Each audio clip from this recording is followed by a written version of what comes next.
time for the classical corner. And I think tonight's selection, you have heard a lot in movies, and you're in for a treat, Mr. Mark Janas. Thanks, Chris. Yes. Optimism, pessimism. Well, I mean, in music, it's fairly easy to kind of equate them to just major and minor, because, I mean, we think of major in a very kind of upbeat kind of way most of the time, and we think of minor as kind of sad or tense most of the time, but it's not quite that simple. And I tried to sort out optimism and pessimism and discovered that there really was kind of a free flow between the two in a lot of things. I would think of a piece as you know, you think of this Chopin piece as fairly pessimistic in a certain sense. The tense harmonies and the kind of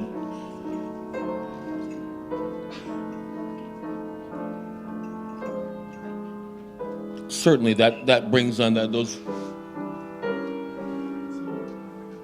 but there are these moments that feel more optimistic in it. Suddenly we're in a major key, and for a moment, you know, it seems like everything's all right, and then maybe not so much.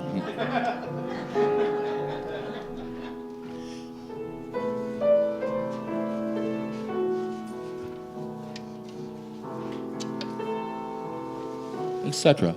And also Chopin, you know, the Raindrop Prelude, supposedly written while he was in Mallorca, and the raindrops kept dropping on his windowsill.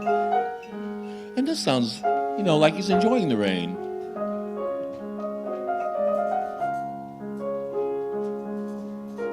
And those little raindrops go all the way through the piece.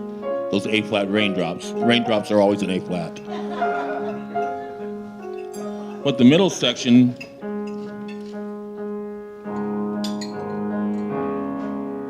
not so optimistic. This could be because Chopin already had consumption, which in those days was bad news because there wasn't any cure. Still bad news, because of course consumption is tuberculosis.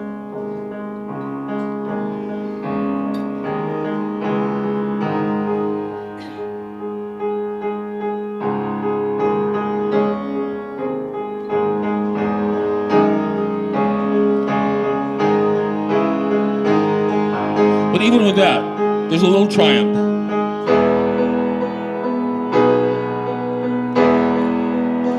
Short-lived.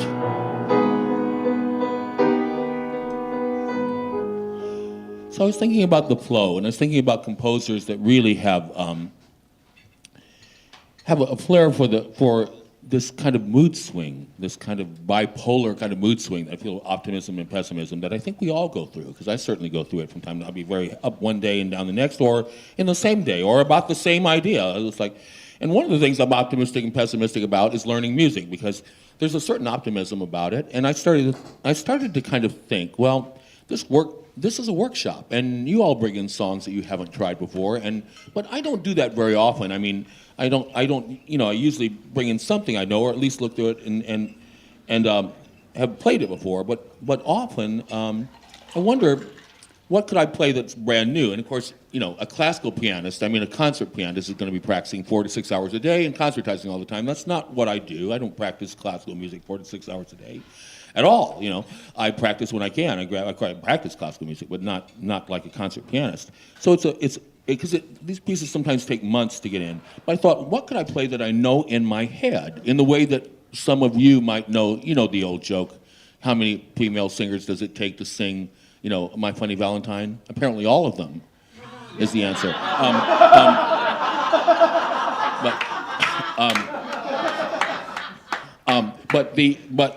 But it's if you were looking at My Funny Valentine for the first time, really. But you could probably sing it. I mean, most of you could probably kind of sing it if you hadn't sung it, right? Because you've heard it so much. And this piece is a little bit like this. This is a famous piece of Beethoven. In fact, I'm going to start with the second movement a little bit because it's more optimistic. But this piece is very, very well known. And I had probably read through it in my college years at some point, because I read through a lot of music from time to time, but I have never really played this music. I just kind of know the notes of it, even though my fingers might not be there tonight from learning it, but I know it because of osmosis, because I absorbed this, and it's one of the most famous pieces of Beethoven. Now, Beethoven wrote 32 piano sonatas, all 683 pages. This is just volume 2, So, and that's just the piano sonatas. I mean, there's chamber music and symphonies and oratorios and masses and an opera. But and I thought about his optimism and pessimism. I mean, there's a famous string quartet where let's see, let's just start. There's that. It's Opus 32, Opus 132 rather. In Lydian mode of all things, which he calls thanks to God after recovery from a long illness. And it's got these holy, holy chords.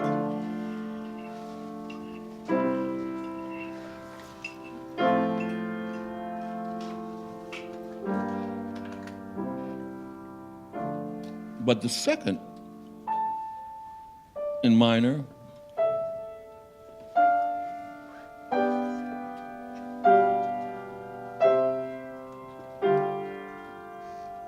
so again, this free flow from major to minor, from an optimistic kind of feeling to something that's pessimistic. But in this piece, giving thanks, in that case, a wonderful string quartet.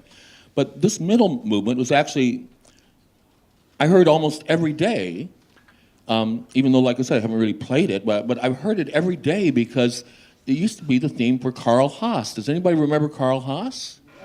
He used to be on the radio stations, the classical radio stations, and he would talk about classical music, much in the way we are now. And he would play recordings, of course. But he always, I think, actually played this theme because it always sounded like he was sitting at the piano and he did it. And this was his theme song. So this is the second movement of the Beethoven Eighth Sonata.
beautiful piece of music, and really a song. It says on Adagio cantabile, so slow but singing. It's really, but you know, we don't really call classical pieces songs.